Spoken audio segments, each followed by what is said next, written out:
वावरामध्ये आल्यावर एवढं मोठं जबरदस्त कांट मी कधीच नाही पाहिलं.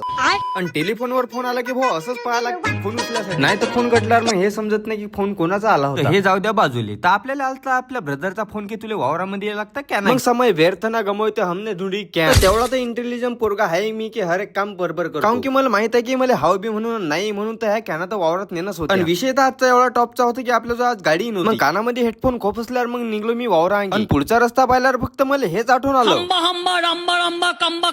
मला हे समजलं तर काही नव्हतं पण ऐकायला मजा आली. आणि वावर तर आपलं एवढं दूर आहे की भाऊ 1.5 किलोमीटर. आणि थोडसा पुढे आल्यावर लागला भाऊ आपल्याला पहाडी इलाका म्हणजे मातीचे गंज. आणि आपल्याला हे तर पार करणं होते. मग शेवटी रस्ता भटकत भटकत आलो भाऊ मी बरोबर रस्त्यावर. तर चला म्हटलं तुम्हाला आता भटकत भटकत म्हटलं एक गोष्ट बी सांगून देतो आता. तर खरं सांगू तो भाऊ ह्या जंगलात राहते म्हणता वाघ. आणि खोटी खबर सांगू तर माझा जीव घाबरत नाही. मग काय गजानन महाराजचं नाव घेत घेत निघलो मग ह्या रस्त्याने. शेवटी जंगल पार करत करत मी आलो मी शेवटी वावरामध्ये. नाश्ता आपल्या वावरातली होती भाऊ तूर शिपळ. पण अडी आल्यावर मला माहित पडलं की अडी औषधात गलत आणला. म्हणजे जे औषध शिपळ्याची होती तेच घरी राहायला होती.